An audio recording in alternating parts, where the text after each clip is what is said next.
नमस्कार, देवभूमि के दंगल में आप सभी का स्वागत है। मैं हूं आपके साथ गरिमा वाजपेयी। आज बात करेंगे भाजपा की तैयारी विपक्ष दलों पर कितनी भारी।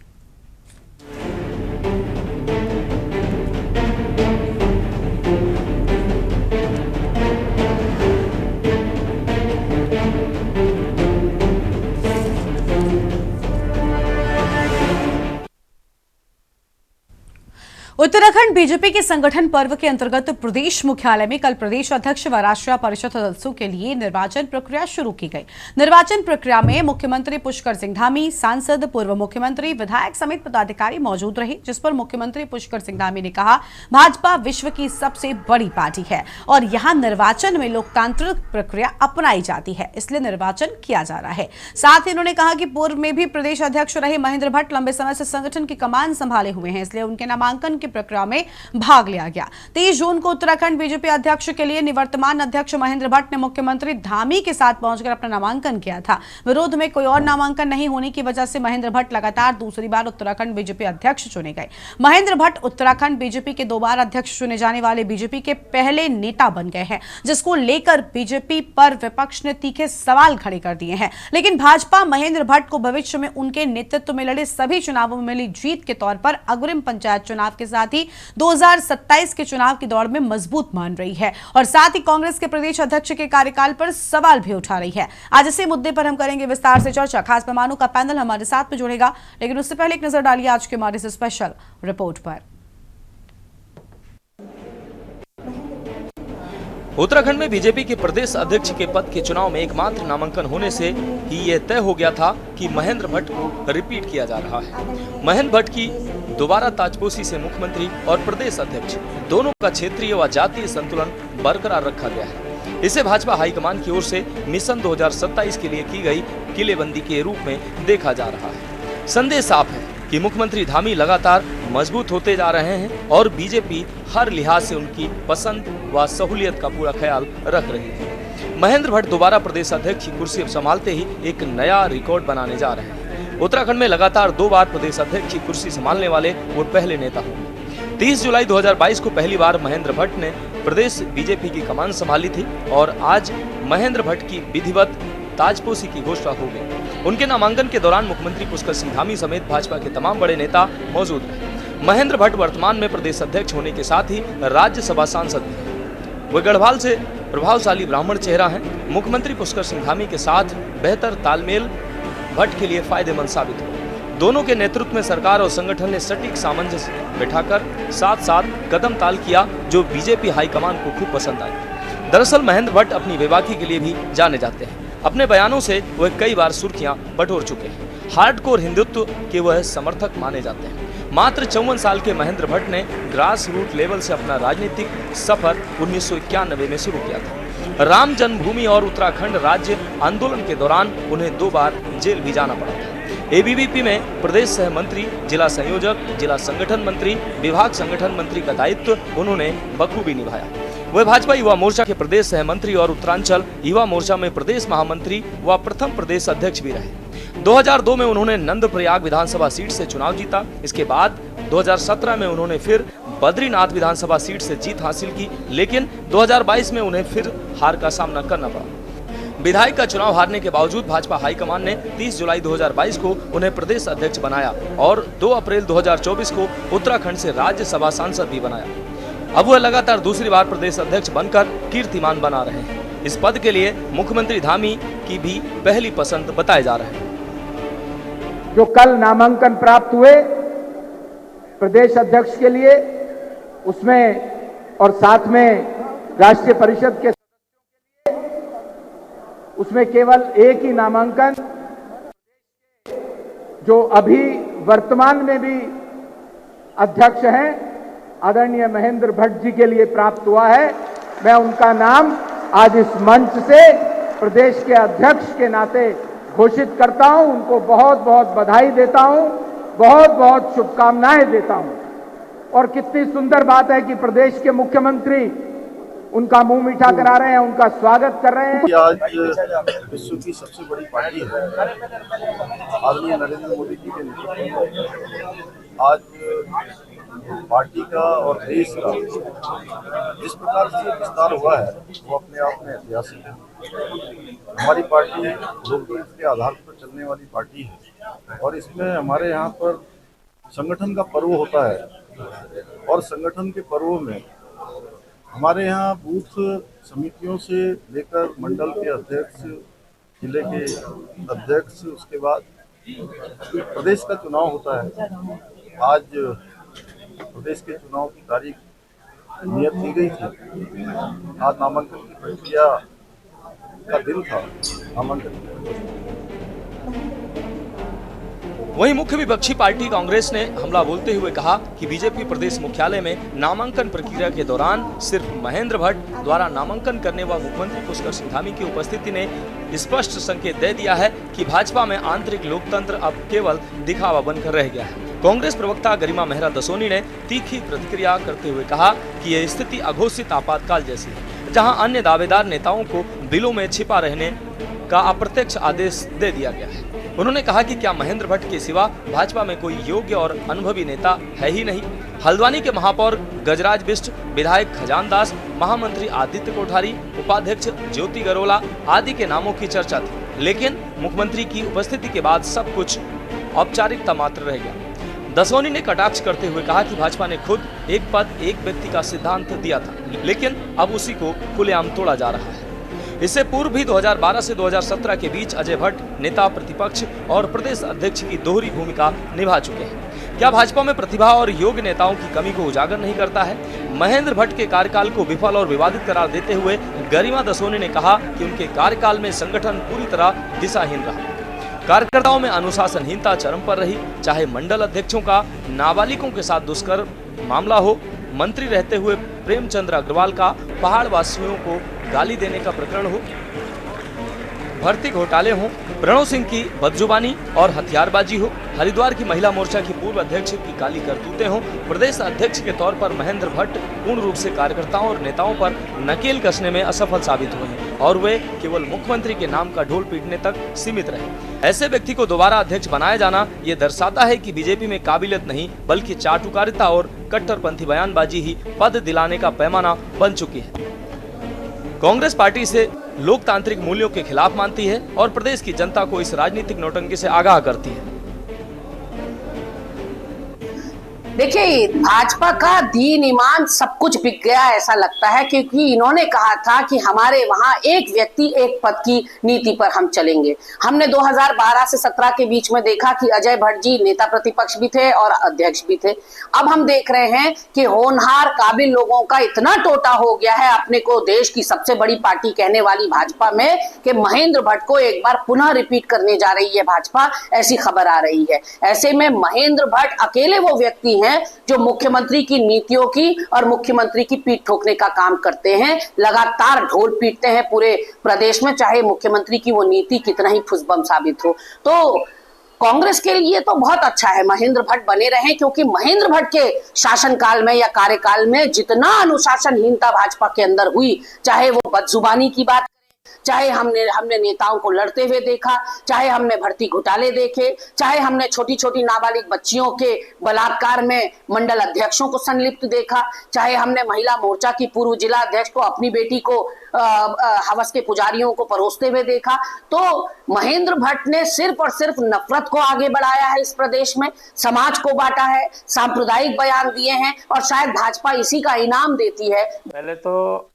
उत्तराखंड क्रांति दल एक क्षेत्र दल होने के नाते इस बात की पुष्टि करता है कि जो बीजेपी ने अभी जो घोषणा करने जा रही है, जो अफवाहें फैली जा रही है कि उन्होंने महेंद्र भट्ट को ही चुनाव में उतारा है, चुनाव करके अध्यक्ष बना रहे हैं, लेकिन ये बिल्कुल भी नहीं है, चुनाव तो है ही नहीं, ये इनकी सेटिंग गेटिंग का मामला और ये दिल्ली से परवान पर काम करते हैं और उन्होंने महेंद्र भट्ट को बनाया।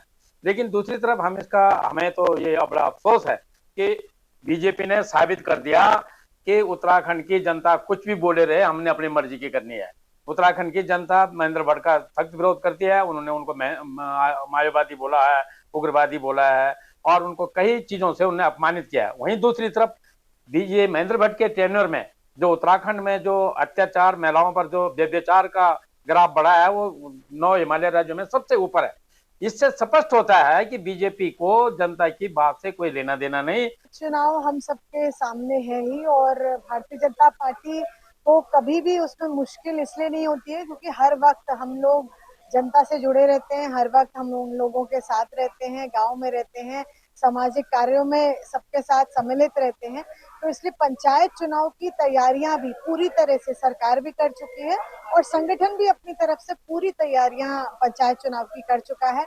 और बहुत एक अभिनंदन और खुशी का मौका है कि हमारे दोबारा से प्रदेश अध्यक्ष जी, जिनको दोबारा से नवनियुक्त वो हुए हैं, और उनको भी शुभकामनाएं हैं। और क्योंकि उनको दोबारा से नई प्रक्रिया को जानने की कोई बात नहीं है, क्योंकि वो पहले से ही उस प्रक्रिया में इन्वॉल्व थे, तो मुझे लगता है और तेज गति से हम लोग जिस तरफ आगे बढ़ रहे थे और बहुत आगे बढ़ते हुए हम पंचायत का चुनाव की तरफ आगे बढ़ रहे हैं। जल्दी से किस प्रकार से किसी को कहाँ लड़ना है वो तय करके और सभी लोग अपने चुनाव में चले जाएंगे। देखिए, ये एक उत्तराखंड भाजपा में एक बड़ी चीज़ है कि वो राजनीतिक रूप से जिस तरह से एक्टिव रहती है, रणनीतिक रूप से जो एक्टिव रहती है और हमेशा चुनावी मूड में जो रहती है, ये उसका नतीजा है। विपक्षी दलों को भाजपा से इस चीज़ की सीख लेनी चाहिए।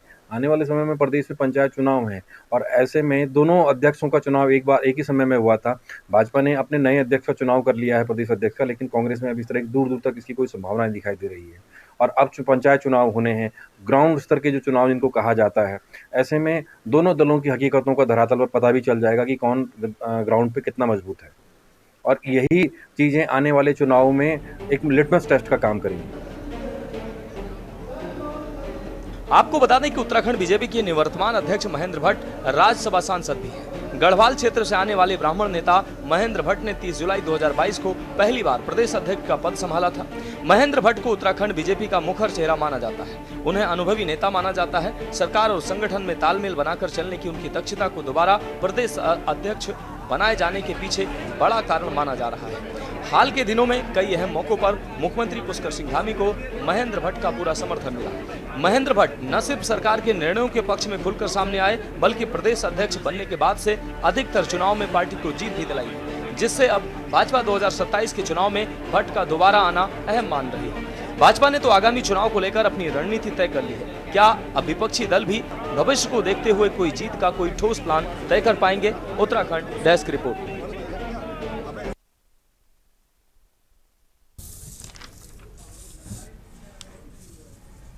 और इसी मुद्दे पर आज विस्तार से करेंगे चर्चा। खास मेहमानों का पैनल हमारे साथ में जुड़ चुका है। दीपक रावत जी, केंद्रीय मंत्री यूकेडी की ओर से, और रिटायर्ड कर्नल कैलाश देवरानी जी हैं, अध्यक्ष यूएसएम की ओर से। रतन मणि डोभाल जी हमारे साथ में हैं, राजनीतिक विश्लेषक हैं। बीजेपी और कांग्रेस अब तक हमारे साथ नहीं जुड़ पाई है, आगे जुड़ेंगे, उनके साथ भी हम चर्चा को आगे बढ़ाएंगे। शुरुआत दीपक जी के साथ में कर रहे थे। दीपक जी, बीजेपी ने कम से कम प्रदेश अध्यक्ष का चुनाव तो कर लिया, उन्होंने भले ही रिपीट किया, लेकिन बड़ी बात यह कि महेंद्र भट्ट के नेतृत्व में पार्टी आगे बढ़ी है। पार्टी ने कई चुनावों में जीत हासिल की है। कांग्रेस जो ये सवाल खड़े कर रही है कि कोई दूसरा नेता नहीं रह गया, उन्होंने तो चुनाव ही नहीं किया, और ना उनके वर्तमान के ही अगर प्रदेश अध्यक्ष की हम बात कर लें, करण माहरा, कौन सी बड़ी उपलब्धि उनके नाम पर है? दोनों ही विषय जो है उनके आंतरिक हैं। अगर भारतीय जनता पार्टी ने आज अपना अध्यक्ष चुना है, महेंद्र भट्ट जी को दोबारा से चुना है, ये भी उनका आंतरिक विषय है। वो किसी को भी चुन सकते थे, प्रक्रिया पे प्रश्न जरूर हो सकता है। और रही बात कांग्रेस की, तो कांग्रेस कब अपना नया अध्यक्ष चुनेगी, अभी कांग्रेस के जो आएंगे प्रवक्ता तो शायद आप उनसे पूछेगा, क्योंकि उनका आंतरिक मामला है। मेरा किसी भी तरह से बोलना नहीं, लेकिन क्या सिर्फ इस पूरे मामले पर कांग्रेस अगर बोल रही है? कांग्रेस की प्रवक्ता अभी गरिमा मेहरा दसवानी की बाइट आपने सुनी होगी, उनका कहना है कि कोई नेता नहीं बचा, और पूरी तरीके से सिर्फ क्योंकि महेंद्र भट्ट मुख्यमंत्री के मन की बात कहते हैं इसलिए उनको ही आगे बढ़ा दिया गया। क्या ये ठीक बात है? एक राजनीतिक दल होने के नाते भी ये समझना चाहिए कि उनके नेतृत्व में पार्टी ने कितना विकास किया। कांग्रेस को तो सीख लेनी चाहिए। निश्चित रूप से ये हमारे लिए भी सीख की विषय, सभी राजनीतिक दलों के लिए सीख का विषय है कि जब चुनाव सर पे हो तो आपको किस स्वरूप में आप अपने आंतरिक सारे अंतर विरोधों को कैसे खत्म करना है, ये तरीका एक बहुत अच्छा साधन तरीका। लेकिन गरिमा जी, जो विषय है वो क्या है? ये भारतीय जनता पार्टी है जिसने विपक्ष के लिए तमाम सारे राष्ट्रीय दल हो या राष्ट्रीय पार्टियां हो, उनके लिए एक पद एक व्यक्ति रखा। ये नारा इन्हीं का है ना। ये नारा किसी विपक्ष से किसी और नेता ने तो दिया नहीं है कि एक महत्वपूर्ण पद एक व्यक्ति एक पद में ही रहेगा, दो पदों में नहीं रहेगा। ये बात भारतीय जनता पार्टी ने बोली है। और दूसरा, इस बात से इनकार नहीं किया जा सकता कि भले ही राजनीतिक रूप से जितने इलेक्शन भारतीय जनता पार्टी ने लड़े हैं महेंद्र भट्ट जी की अध्यक्षता में, वो निश्चित रूप से उनको विजय हुई है, लेकिन उतना ही नैतिक पतन सामाजिक रूप से भारतीय जनता पार्टी का और भारतीय जनता पार्टी के पदाधिकारियों का हुआ है इस प्रदेश में। इससे तो भारतीय जनता पार्टी इनकार नहीं कर सकती। जिस जैसे जैसे अलग अलग तरीके के कुकर्तों में इनके मंडल अध्यक्ष पाए जाते हैं, इनके कार्यकर्ता पाए गए हैं, ये भी तो इन्हीं की अध्यक्षता में हुआ।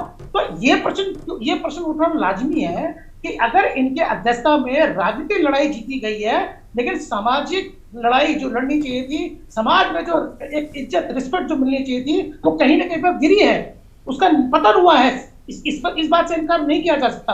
तो जो प्रश्न है वो यही है, लेकिन ये विषय पूर्ण रूप से आंतरिक भारतीय जनता पार्टी का। ये तो आपके निजी मनोभाव भी हो सकते हैं, या आपके निजी भाव भी तो हो सकते हैं कि पतन हुआ है। इसका आकलन कैसे होगा?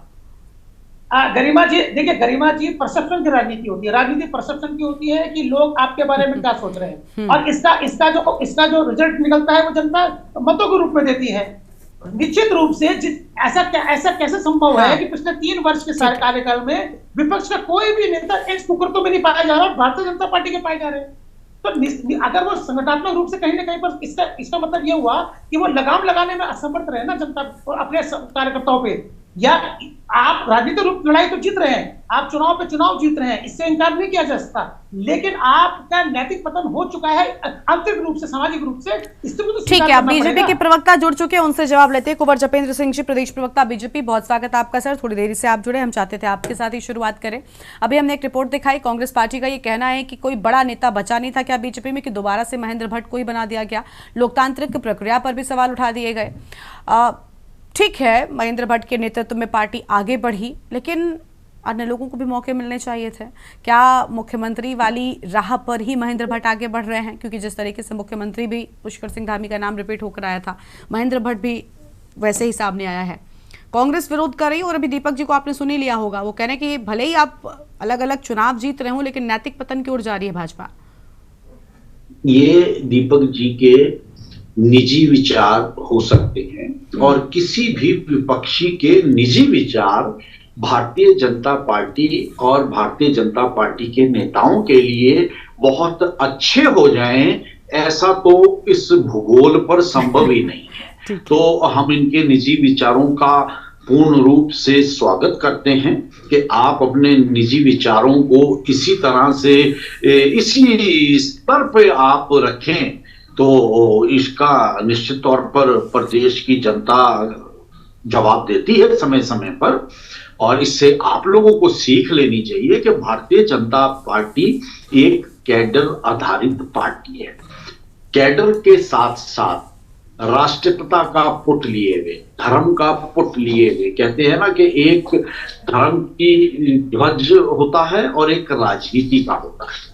राजनीति सभी दल करते हैं, सभी दल करते रहेंगे, वो केवल और केवल राजनीति करते हैं, और ऐसा सभी दलों में देखा गया है। लेकिन धर्म के अधीन रहकर धर्म के अनुसार राजनीति करना, ये केवल और केवल भारतीय जनता पार्टी के मुद्दे की बात है।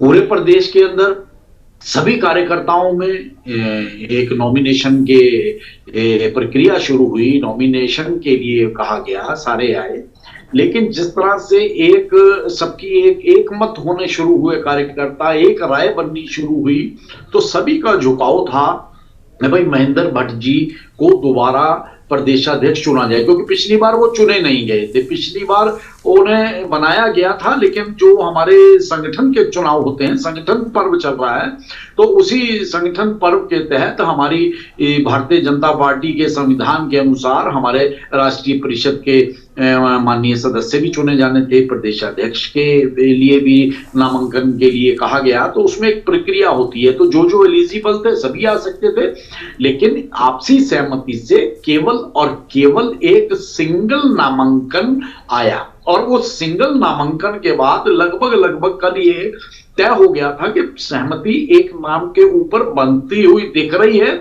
उसके बावजूद भी ये घोषणा तो कल भी हो सकती थी, लेकिन नहीं हुई, क्योंकि नाम वापस लेने का समय था, किसी की कोई आपत्ति ना हो, कुछ भी नहीं था। तो आज वो उस प्रक्रिया को तो आज मंच पे सबने देखा भी, पूरे प्रदेश ने देखा, पूरे हिंदुस्तान ने देखा कि मंच पर सभी उपस्थित थे, सभी ने अपनी भागीदारी को सुनिश्चित किया और प्रदेश के अंदर जो एक राजनीतिक स्थिरता का एक ये माहौल बना है, अपने आप में प्रदेश की राजनीति के लिए, प्रदेश के विकास के लिए बहुत अच्छा संकेत है। ठीक है, शिकायतें होती हैं, पूर्ण रूप से 100% कभी भी किसी भी तरह से संतुष्टि नहीं की जा सकती किसी की भी। तो जनता की भी कुछ शिकायतें होती हैं, कुछ विपक्षी दलों की भी शिकायतें होती हैं, विपक्षी नेताओं की भी होती हैं, अनेकों मंचों पर चीजें उठती हैं। लेकिन जब कोई सरकार और सरकार का मुखिया, आज हम सबने मुख्यमंत्री जी को भी सुना,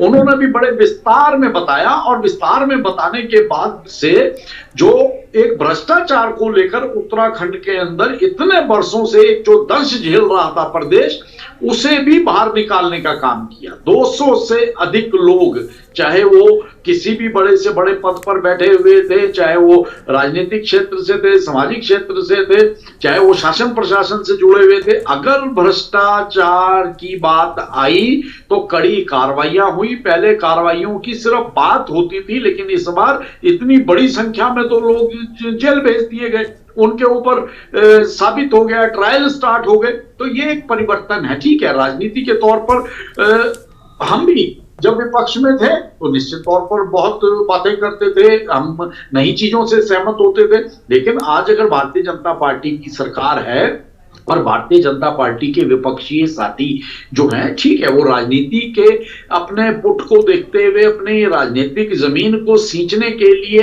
एक सीमा तक जाकर अगर आरोप प्रत्यारोप और असंतुष्टि जाहिर करते हैं, वो उनकी मजबूरी है। लेकिन जनता सब देख रही है।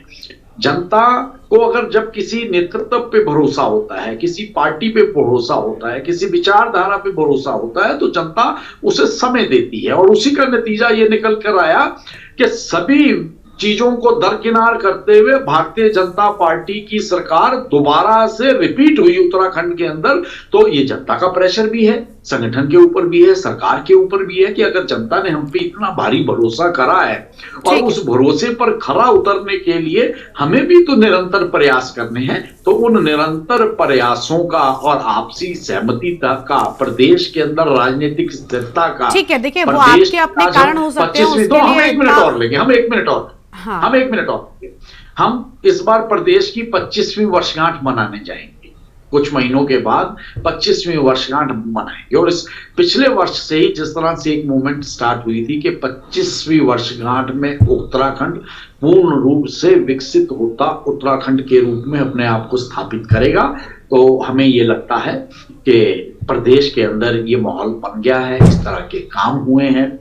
और बहुत अगर हम काम गिनाने लग जाएं तो 2 घंटे भी कम पड़ेंगे।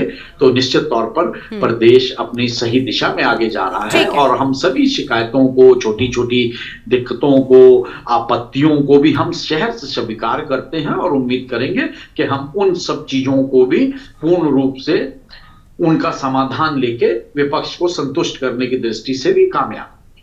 ठीक है सर, लौटेंगे आपके पास में और मेहमान हमारे साथ में जुड़े हुए हैं, उनके साथ में चर्चा को आगे बढ़ाएंगे। उससे पहले एक छोटे से ब्रेक के लिए आप रुकते हैं, जल्द हाजिर होंगे। ब्रेक के बाद देवभूमि के दंगल में आप सभी का स्वागत है। खास मेहमान हमारे साथ में लगातार बने हुए हैं, चर्चा को आगे बढ़ाते हैं। रिटायर्ड कर्नल कैलाश देवरानी जी के साथ में यूएसएम की ओर से हमारे साथ में है। बहुत स्वागत सर आपका।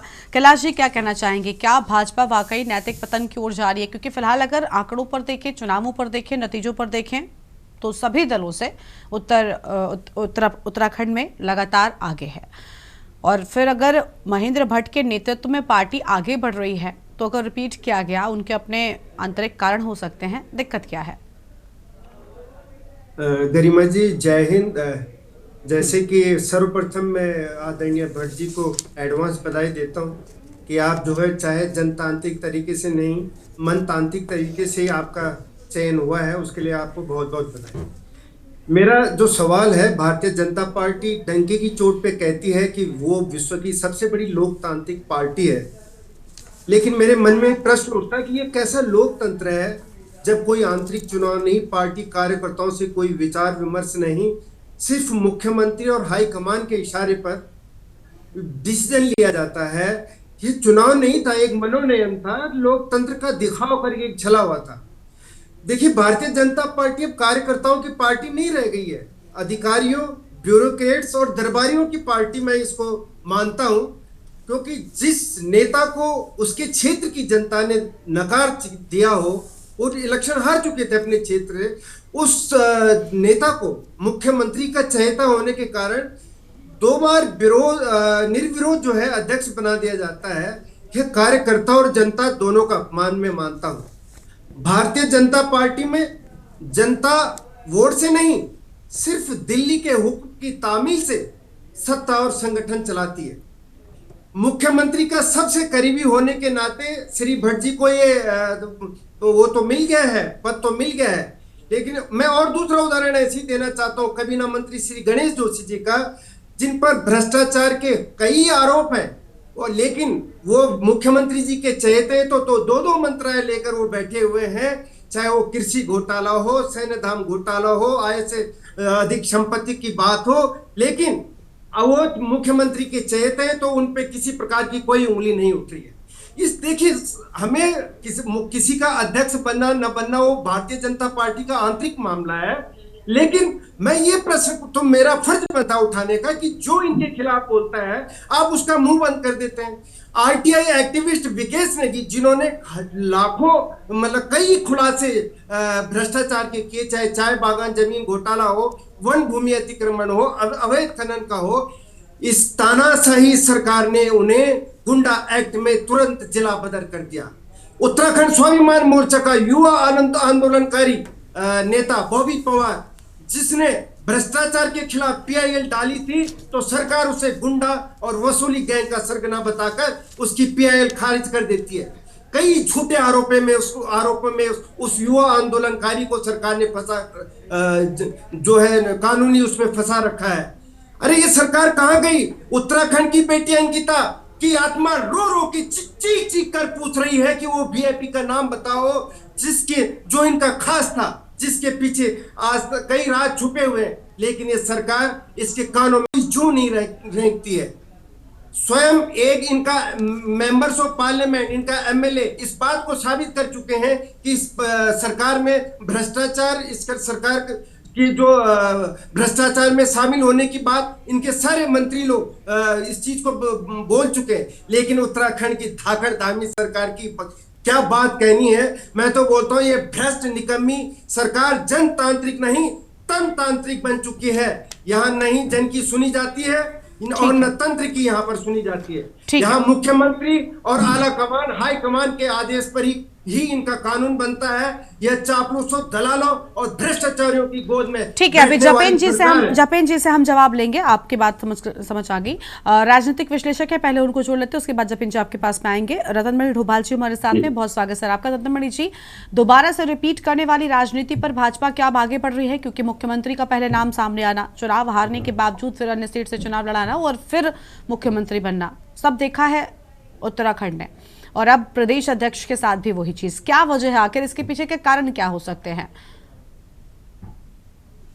देखिए, वैसे तो पार्टी में ये पार्टी का अपना अंदरूनी मामला होता है कि किसको वो अध्यक्ष बनाए, किसको नहीं बनाए संगठन में, ये उसका अपना विवेक है। लेकिन कुछ चीजें जो जनता में जो सवाल रहते हैं वो भी देखती है कि आप क्या कर रहे हैं। और कल तक ये महेंद्र भट्ट जी, पार्टी का ही जो संविधान है, वो संविधान को भी आप देश के संविधान को भी ताक पे रख रहे हैं, अपनी पार्टी का जो आपने अपने लिए बना रखा है उसको भी ताक पे रख रहे हैं। ना तो आप उस संविधान को मान रहे हैं, ना अपने संविधान को मान रहे हैं। आपने कहा एक व्यक्ति एक ही पद पे रहेगा। अब वो व्यक्ति आपका राज्यसभा में भी है, वो व्यक्ति फिर आपका अध्यक्ष भी बन गया है। तो ये या तो आप उसको वहां से हटा दीजिए अपने संविधान से। अगर वो उसको बनाए रखना है आपने, तो कोई दिक्कत नहीं है, वो आपका संविधान है, आप कुछ भी उसमें जोड़ सकते हैं, कोई दिक्कत वाली बात नहीं है इसमें। लेकिन अगर वो संविधान है तो फिर वो लागू क्यों नहीं हो रहा है? फिर वो संविधान के, आप देश के संविधान के खिलाफ भी जा रहे हैं, अपने संविधान के भी खिलाफ जा रहे हैं। तो ये राजनीति से। दूसरा क्या है, मैं ये समझता हूं कि ये सारा कुछ कदम ताल जो हो रही है 2027 चूंकि नजदीकी है और उसके लिए कोई ऐसा खेड़ा नहीं चाहते हैं। एक टीम, वो जाहिर है कि मुख्यमंत्री पार्टी का अध्यक्ष, मैं ये समझता हूँ कि अध्यक्ष प्रदेश में अगर है तो वो मुख्यमंत्री का भी अध्यक्ष है, पार्टी अध्यक्ष से ही चलेगी। वो मुख्यमंत्री नहीं अध्यक्ष को चलाएगा, अध्यक्ष मुख्यमंत्री को चलाएगा। ऐसा वो सरकार का अलग रोल है और पार्टी में अलग रोल है। पार्टी में अध्यक्ष है, मंत्री, तो वो महत्वपूर्ण पदाधिकारी होते हैं, वो चला रहे हैं। अब इन्होंने जो 9 सदस्य एक टीम बना दी है, मुख्यमंत्री जो 8 सदस्य राष्ट्रीय परिषद के लिए चुने गए, एक अध्यक्ष चुना गया है। इसमें एक मुझे जो लग रहा है कि एक तो जो कांग्रेस पृष्ठभूमि के थे उनको किनारा करने की कोशिश की गई है, जो खाटी संघ से आने वाले लोग हैं उनको आगे बढ़ाने का काम किया गया। धीरे धीरे उससे भी वो मुक्ति चाह रहे। एक जो इन्होंने वो छोड़ा है, इसमें जो SC जो दलित, जिसको बहुत बात करते हैं, वो कहाँ है दलित इसमें? और इसमें OBC इसमें है, ब्राह्मण इसमें है, तीन हो गए ब्राह्मण और 2 ठाकुर भी हो गए हैं और OBC भी है, लेकिन ऐसी नहीं है। ये इस संगठन की स्थिति में देख रहा हूँ कि कैसे मनमाने तरीके से, अगर आप लोकतांत्रिक ढंग से काम कर रहे होते तो निश्चित रूप से वो हिस्सा भी उसमें शामिल होता। आपने ले देखे एक महिला को राष्ट्रीय परिषद में भेजा है कि वो भी राज्यसभा में है। वो ये सब प्रक्रिया है। और वैसे ही आप राष्ट्रीय स्तर पर भी आपके पास नड्डा का कोई विकल्प नहीं है अभी, क्योंकि वो जो गुजरात लॉबी है वहां भी झगड़े चल रहे हैं। ये सब ये अंदरूनी मामला है, लेकिन इस सब के बावजूद भी अभी पंचायत सिर पे है और पार्टी ने इतना वो करके इससे अपना चुनाव करा लिया। इससे कांग्रेस को भी सबक लेना चाहिए कि वो भी कह रहे पंचायत चुनाव कहाँ कांग्रेस का, उसमें भी डर रहा है तो उनको भी दिल्ली से जो थोप देगा वो अध्यक्ष हो जाएगा। इन्होंने भी दिल्ली से जो संदेश आया वो काना फूसी करके उसको फिर बना दिया। वो चाहे ना चाहे तो जय जयकार भटजी पे कितने आरोप लग रहे थे अभी। ठीक है, यानी फॉर्मेलिटीज हो रही है, एक्टिविटीज तो सब दिल्ली से हो रही है। निकाल दिया तो भटजी की क्यों रखा हुआ है? वो तो उसे जिस आरोप में, जैसे भ्रष्टाचार में उनको निकाला गया, उसमें तो ये भी भटजी का नाम भी रोशन हुआ। तो और जितने और उसमें सारे कामों पे चुप्पी रहते हैं। जफेंद्र जी गिना रहे थे बहुत सारे उपलब्धियां, वो हो सकता है, लेकिन भ्रष्टाचार ने ऐसा दीमक लग गया उत्तराखंड पर, कोई भी एक कागज हिलने के लिए तैयार नहीं है। ये एक भी, और कितने बड़े, मैं आपको बता दूं, हरिद्वार में ही सिंचाई विभाग के 100 करोड़ के घोटाले हैं और वो घोटाले त्रिवेंद्र रावत के समय के भी हैं, वो कोर्ट में भी चल रहे हैं, ना तो कोर्ट में चल रहे हैं। किसी शासन के जो शिकायत है, शासन की उसमें जांच में दोषित अधिकारियों को भी उनके खिलाफ भी कोई कार्रवाई सरकार ने नहीं की। और वो योजनाएं जो केंद्र पोषित योजनाएं, उन योजनाओं पे ना तो जनता को लाभ आज तक मिल रहा है और वो ना भ्रष्टाचारियों के खिलाफ कोई कार्रवाई हो रही है। तो भ्रष्टाचार की तो यही स्थिति है। मैं यहाँ की तो बता, लेकिन कुल मिला के ये वो दोबारा बने हैं अध्यक्ष, तो वो तो बधाई के पात्र हैं, लेकिन ये पार्टी में कब तक ये चलेगा असंतोष। हमारे यहाँ जो लोग हैं सबसे इसमें SC ST की बात होती है, कहाँ है SC इसमें? उसको तो आपने छोड़ ही दिया, जिसकी आप बात करते हैं। आपने 3 तो ब्राह्मण उसमें भर दिए और एक मुख्यमंत्री तो प्रसन्नता तान रहा है ब्राह्मणों के खिलाफ। ठीक है, देखिए मैं पहले यादव हूँ, बाद में मुख्यमंत्री हूँ। नहीं, वो अलग चीजें हो सकती हैं, उन पर बातचीत करना भी ठीक नहीं है। अभी फिलहाल प्रदेश अध्यक्ष तक हमसे वही कह रहा हूँ। ठीक है, कांग्रेस पार्टी के प्रवक्ता जुड़ चुके हैं दत्तन मणि जी, अब उनसे जवाब ले लेते हैं। कांग्रेस पार्टी को लेकर कई सारे सवाल खड़े किएगा। आशीष जी, स्वागत आपका भी, प्रदेश प्रवक्ता कांग्रेस से हमारे साथ में है। आशीष जी, क्या कहना चाहेंगे? एक तरफ कांग्रेस पार्टी बीजेपी के प्रदेश अध्यक्ष को लेकर 100 सवाल खड़े कर रही है, लेकिन आपकी पार्टी में तो अब तक चुनाव ही नहीं हुआ। अगर बहुत था तो आप भी नया प्रदेश अध्यक्ष ले आते, अभी सामने भी आ जाता, क्योंकि करण माहरा के नेतृत्व में तो पार्टी को बहुत ज्यादा विकास हुआ नहीं, लेकिन शायद कुछ नया आप करते, कुछ नई चीजें आती तो उसका फायदा होता। तो वो किया जाना चाहिए था। और क्या दिक्कत है महेंद्र भट्ट के दोबारा से पार्टी अध्यक्ष बनने में, जब महेंद्र भट्ट ने पार्टी को बड़ी उपलब्धियां दिलाई हैं तब? पहली बात तो महेंद्र भट्ट जी के अध्यक्ष बनने पर कांग्रेस पार्टी की ओर से कोई ना तो नाराजगी, ना आपत्ति, ना कोई सवाल कोई खड़ा नहीं किया गया। संगठन की आंतरिक प्रक्रिया है। सर, अभी हमने एक रिपोर्ट दिखाई, आज आप चर्चा में थोड़ी देरी से जुड़े। आपकी पार्टी की प्रदेश प्रवक्ता, बड़ी प्रवक्ता है गरिमा मेहरा दौसानी, उनकी ओर से लगातार ये बात कही गई कि क्या कोई अन्य नेता नहीं थे? हमारे सवाल इस सरकार से, और में महेंद्र भट्ट भी शामिल है, वो दूसरे कार्यकाल में तो भी शामिल है। हाँ। जो स्थिति भारतीय जनता पार्टी ने उत्तराखंड राज्य में बनाई, उन्होंने जो गैर जरूरी कानून है उन पर ज्यादा ध्यान दिया, लेकिन जो जरूरी आवश्यकता है उन पर ध्यान नहीं दिया। जैसे जब इन्होंने हेली सेवा के लिए एक मीटिंग बुलाई केदारनाथ की व्यवस्था के लिए, उसका कोई आउटकम नहीं था और आपने बाद में परिणाम भी देखे कि उसमें तमाम समस्याएं आई। तो ना तो सरकार ने, ना भारतीय जनता पार्टी के संगठन ने कोई सवाल खड़ा किया है। उसमें महेंद्र सिंह भट्ट जी भी है। लेकिन उसके बाद कावड़ यात्रा शुरू होने वाली है। कावड़ यात्रा मार्ग की क्या हालत है इस बारे में किसी को भी बताने की जरूरत नहीं है। वो यात्रा का मार्ग जो है बदहाल है। कावड़ियों को 15-15 किलोमीटर फालतू चलाया जा रहा है और उनको जबकि वाहन जो है वो डाइवर्ट किए जा सकते हैं एक निर्धारित रूट पर, जिससे पूरे कावड़ यात्रा मार्ग के दौरान कोई कष्ट ना हो। लेकिन कावड़ियों को भी लंबा चलाया जा रहा है, वाहन भी बार बार 30-60, 70 किलोमीटर तक डाइवर्ट किया जा रहा है। उसके बावजूद भी ना वाहन यात्री खुश है ना उठते हैं। इसलिए अब जो सरकार ने शिक्षा के लेवल की बात करें, इन्होंने हायर एजुकेशन के लिए सब्सिडी और स्कॉलरशिप की बात की, उसका आज तक पता नहीं है, वो केवल होर्डिंगों पर टंगी रहे। इन्होंने निवेश की बात की, मुख्यमंत्री ने प्रवासियों को भी भारत बुलाने की बात, वापस उत्तराखंड बुलाने की बात की। ये सब काम नहीं हुए हैं, तो इसका मतलब सरकार फेल ही है। संगठन के स्तर पर भी आप वही लोगों को दोबारा पदाधिकारी बनाते रहे। संगठन की स्थिति है कि संगठन का व्यक्ति कोई शिकायत भी नहीं कर सकता, मतलब नहीं कर पा रहा है, कुछ नहीं हो रहा है, वो बात अलग है, लेकिन कर भी नहीं सकता। अगर कोई करेगा तो उसको बाहर का रास्ता दिखा दिया जाएगा। इनके एक पूर्व विधायक है जिन्होंने यूसीसी कानून को खुलेआम तोड़ा है, लेकिन अभी तक सरकार के पास वक्त नहीं है कि उस पर कोई कार्रवाई कर सके। इसीलिए क्या लगता है ना कि ये एक पूरा प्रशासनिक तंत्र बना है जिसमें सरकार और संगठन दोनों शामिल है, इसलिए ये हमारी आलोचना के पात्र बने रहेंगे। ठीक है, अब जितेंद्र जी से हम जवाब ले लेते हैं। जपेन जी, माफ कीजिएगा, जपेन जी क्या कहना चाहेंगे?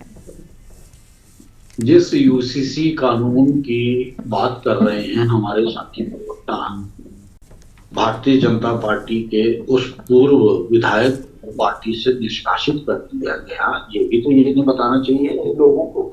लेकिन अगर ये बता देंगे कि कानून के पालन में भारतीय जनता पार्टी अपने भी किसी को गलती पर नहीं छोड़ती है, तो फिर इनकी राजनीति खत्म हो जाएगी। नहीं तो आप राजनीति खत्म कर दीजिए ना। आशीष जी प्लीज, आप बीच में नहीं बोलेंगे। देखिए, अभी आप बोल रहे थे, जपेन जी को बोलना था, उन्होंने उंगली उठाई, आपको कंप्लीट होने का इंतजार किया है ना, तो प्लीज हाथ जोड़ के विनती है सर, बीच में नहीं बोले। हम तो गरिमा जी पूरी तरह से डेकोरम का पालन करते हैं और हम कभी भी बीच में किसी को नहीं टोकते कि जब तक बहुत ही कहीं अति ना हो जाए। हाँ, बोलिए। अब रह गई 2 पदों की बात, तो हमारे प्रदेशाध्यक्ष महेंद्र भट्ट जी को राज्यसभा के लिए नामित किया गया। वो अगर लोकसभा के सदस्य चयनित होते और उसके बावजूद प्रदेशाध्यक्ष के पद पर बैठे हुए होते तो सवाल लाजमी था और शायद ये स्थिति आती ना। अब उन्हें राज्यसभा के लिए नामित किया गया, वो एक अलग विषय है, वो उस हमारे संविधान के अनुसार भी वो गलत नहीं है। और यहाँ पे प्रदेशाध्यक्ष के लिए उनका चयन हुआ। अगर पिछली बार वो प्रदेशाध्यक्ष के लिए नामित किए गए, ठीक है, क्योंकि उस समय चुनाव का समय नहीं था।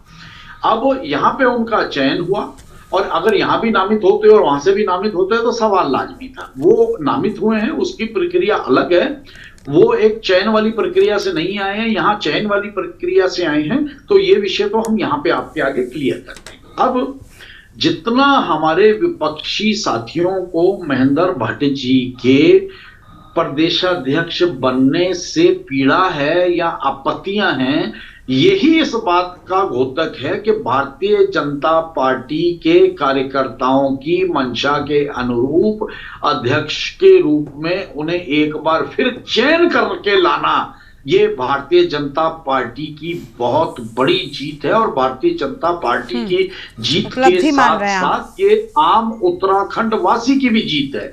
ठीक है, हो सकता है कि ये उत्तराखंड के विपक्षी दलों की हार हो, ठीक है, हम उसे इस रूप में भी नहीं देखते। हम कहते हैं कि आप अपनी आंतरिक व्यवस्थाएं ठीक कीजिए, आपको भी तो सत्ता में रह के काम करने का मौका मिला। अगर आप सत्ता में रहकर काम करके जनता को संतुष्ट रखते, जनता के दिल में उतरते, जनता आपका दोबारा चयन करती। भारतीय जनता पार्टी का दोबारा चयन हुआ है और आज भारतीय जनता पार्टी के संगठन सरकार के ऊपर इतना बड़ा प्रेशर है क्योंकि हम ये चाहते हैं कि 2027 के चुनाव में तीसरी बार भी प्रदेश की जनता भारतीय जनता पार्टी का चयन करे। और उस चयन के लिए भारतीय जनता पार्टी का कार्यकर्ता निरंतर फील्ड में है, निरंतर काम कर रहा है। हाँ, कुछ शिकायतें हो सकती हैं तो उन शिकायतों के ऊपर निश्चित तौर पर जैसे जैसे शिकायतें निकल कर आती हैं, चीजों का आकलन होता है, उसके बाद उनके उस पर कार्रवाई भी होती है, चाहे वो सख्त कार्रवाई करनी पड़े और चाहे उसमें कोई हल्के समझा के काम चलता हो। लेकिन प्रदेश हम सबका है और भारतीय जनता पार्टी की सरकार और युवा मुख्यमंत्री ये ठान चुके हैं कि हमें भारतीय जनता पार्टी के शासनकाल में प्रदेश को विकसित प्रदेश के रूप में स्थापित करना है और उसी दिशा में निरंतर काम हो भी रहे हैं और भविष्य में भी जारी रहेंगे। अब विपक्ष अपनी राजनीति करे, विपक्ष को राजनीति से कोई नहीं रोक रहा, करना तो है ही। अब राजनीति किस तरह की करनी है, इनकी राजनीति को प्रदेश ने कितना नकारा है, कितना नकारेगी, वो इनके लिए विषय है। लेकिन हम अपना काम करते जा रहे हैं और हम विपक्ष का भी सम्मान करके चलते हैं, विपक्ष के भी सभी सुझावों का भी सम्मान करके चलते हैं, क्योंकि विपक्ष के बिना पक्ष की राजनीति अधूरी रह जाती है। इसलिए विपक्ष का होना भी जरूरी है, लेकिन एक सार्थक विपक्ष। ठीक है, ठीक है। रतन मणि जी, आप कुछ कहना चाहेंगे? सार्थक विपक्ष होना चाहिए और ये तो उपलब्धि के तौर पर देख रहे हैं महेंद्र भट्ट को दोबारा से चुनकर लाने में।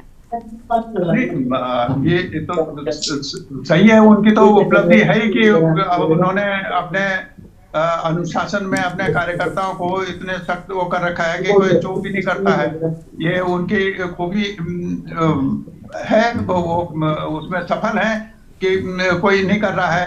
उनके उसमें जो एक व्यक्ति अपने विधानसभा में भी हार गया, वहां भी नहीं, फिर आपने सारे कार्यकर्ताओं उनको अध्यक्ष भी बना दिया, आपने उनको मनोनीत राज्यसभा में भी कर दिया है। कल क्या पता कुछ और उन्होंने कर दे, वो आप कर सकते हैं, आप सब उसमें ये और फिर इसमें ये कहेंगे कि कल देखना कि अब जो चुनाव हो रहा है उसमें ये लगेंगे, ये सीधा सीधा एक जो 2027 की विधानसभा है, अभी तो पंचायत के चुनाव है, 2027 की विधानसभा को लेके अपना संगठन का ढांचा इस ढंग से उन्होंने खड़ा किया है और वो साइलेंट हो गया है। उसमें जो असंतोष निकल के आना चाहिए। अगर आप कार्यकर्ताओं को बैठक करते जगह जगह होता, सर्वसम्मति से कैसे हो गया भाई? कार्यकर्ता जब वहाँ है ही नहीं, आपने उनकी बैठक ही नहीं बुलाई, जिलों के और उनके सबके प्रदेश से बैठक बुलाते हैं और उसमें कहते हैं कि भाई हम ये प्रस्ताव ला रहे हैं,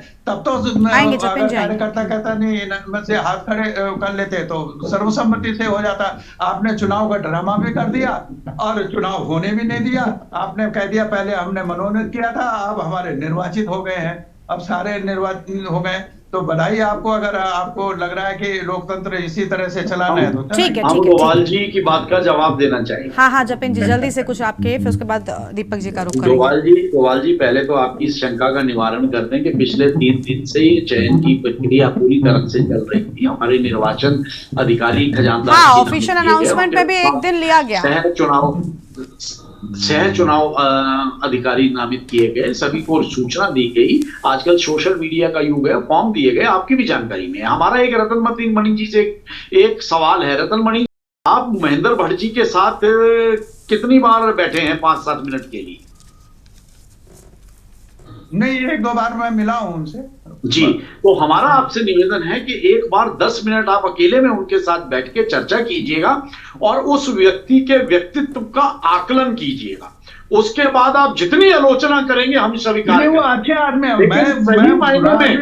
सही मायने में आप 10 मिनट एक बार उनके साथ बैठिए और 10 मिनट बैठने के बाद उस व्यक्ति के उसके धरातल से जमीन से खड़े होकर इतने ठीक है जपिन जी लौटेंगे, आपकी बात आ गई। ठीक है जपिन जी लौटेंगे। कैलाश जी कुछ कह रहे हैं, कैलाश जी को सुन लेते हैं, उसके बाद दीपक जी के पास जाएंगे। कैलाश जी बहुत अच्छे आदमी। ठीक है जपेन जी हो गया, जपेन जी हो गया। उस व्यक्ति के व्यक्तित्व में कितनी ठीक है सर, वो भी आपके निजी विचार हो सकते हैं। अभी आप जो बात दीपक जी से कह रहे थे, वासी के प्रति कितनी चिंता है। ठीक है जपेन जी शांत हो जाइए। कैलाश जी आप बोलिए, कैलाश जी आप बोलिए। कैलाश जी क्या कह रहे थे आप? मैं ये बोलना चाह रहा हूँ, भारतीय जनता पार्टी की जो प्रवक्ता इन्होंने बोला कि धर्म आधारित इनकी पॉलिटिक्स करते हैं। धर्म आधारित पॉलिटिक्स आपकी ये है कि धर्म के आधार पर आप हिंदू, मुस्लिम, ब्राह्मण, राजपूत ऐसे धर्म के आधार पर बांटकर आप राजनीति करते हैं। ये हर कोई जानता है, नॉट ओनली इस प्रदेश में, पूरे भारतवर्ष में आप ये जो है लोगों को विभाजित करके शासन करना चाहते हैं। आपने दूसरी बात बोली कि भ्रष्टाचार के विरुद्ध आपका रिस्ट्रिक्ट रूल्स फॉलो करते हैं। आपके खुद के नेताओं पे इतने सारे भ्रष्टाचार के आरोप हैं, आपने उनके खिलाफ कौन सा एक्शन लिया है? अभी जो मैं एक सवाल खाली मात्र, अगर भारतीय जनता पार्टी के जो यहाँ पे प्रवक्ता है मेरे इस सवाल का जवाब दे दे कि जो कृषि मेला हुआ था इसको आपने अचानक बंद क्यों कर दिया, निरस्त कैसे कर दिया इसको, जिसमें कि इतना लाखों का सामान आ चुका था, सब कुछ लेआउट होने शुरू हो गया था, और उसके बाद अचानक जब एक युवा उसके केस में बात करता है तो आपने वो निरस्त कर दिया। वो क्यों कर दिया? आप इसका जवाब दे दीजिए, उसके बाद मैं आगे बढ़ना चाहूंगा। जी तो सुनिए कैलाश जी, प्रदेश के अंदर आज हम 25 वर्ष होने को आ रहे हैं हमारे प्रदेश में, और चाहे शासन भाजपा का रहा हो, कांग्रेस का रहा हो, इन दोनों में फर्क क्या है अब आप इसे समझिए। विधायक चुन के आते हैं, विधायकों में से मंत्री बनाए जाते हैं, मंत्री बनाने के बाद सभी कार्य करते हैं, सबके ऊपर उनमें से कुछ के ऊपर आरोप भी लगे, पहले भी लगे, कांग्रेस के जमाने में भी लगे। ये था कृषि मेला, आपने निरस्त क्यों किया? ठीक है, जवाब दे दीजिए।